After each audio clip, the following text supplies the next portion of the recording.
How to hard reset Vivo V21 5G. Step 1. First of all, press the power button for a few seconds to turn off the mobile. Step 2. Then hold down volume up and power key for a couple of seconds.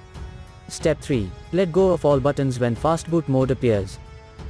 For further detailed guide, please check the link in the description. There you will find further steps on how to hard reset your smartphone. For further detailed guide, please check the link in the description. There you will find further steps on how to hard reset your smartphone. For further detailed guide, please check the link in the description. There you will find further steps on how to hard reset your smartphone.